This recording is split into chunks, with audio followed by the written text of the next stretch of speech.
Good morning, all you beautiful trans people in my phone. Welcome to Trans in the Am. I'm your host, Aaron Green. Let's get into yesterday's news. First up, in a recent interview with Dateline, the family of missing 25-year-old Aubrey DAMERON says the search continues on. She was last seen on March 9, 2019 around 3:30 a.m., leaving her home in Oklahoma. A missing persons report was filed 2 days later on the 11th, when her family grew concerned she wasn't returning messages. Her Aunt Pam and Uncle Christian, the spokespersons for the family, fear she may have been the target of a hate crime. She describes herself as Two-Spirit, and her family describes her as a very kind soul, opting to pray for those who engaged in transphobia against her.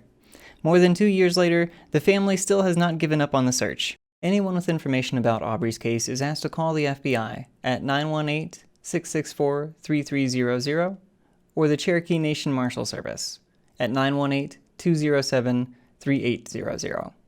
For our second story, a transgender march on Broadway in response to a producer's comments is turning heads. In the heart of Manhattan, transgender actors and advocates gathered in support of trans inclusion on Broadway. Cameron McIntosh, a producer who headed up the likes of some of Broadway's most revered shows, as Cats and Hamilton, made comment last week that transgender casting in classic musicals is, quote, a gimmick. He attempted to clarify later, stating, quote, I am very sorry for any distress caused by my remarks being misinterpreted. Trans actors are welcome to submit an audition for any of my productions. Sis, the activist and actress who organized the march, is quoted saying, quote, I'm marching because there is trans erasure in this industry, and I want to have a conversation about trans people, led by trans people. Very heartening news. Thank you, sis, for your activism. And finally, self-described radical feminist took to Twitter last week over news of a teacher who sexually abused her students. No, it's not out of concern for the child. Rather, it's because of her unflattering mugshot, which they claim makes it clear that she is a trans woman.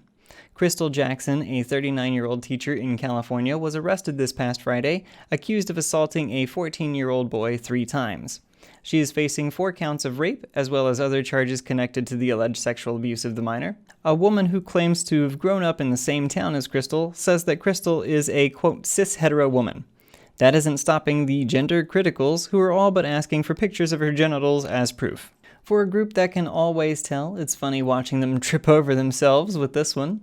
And that's gonna do it for our show this morning. I do thank you all for coming out to support Trans in the Am. If you did like the show, please leave a comment and a like to support the channel. And as always, take care and stay unique.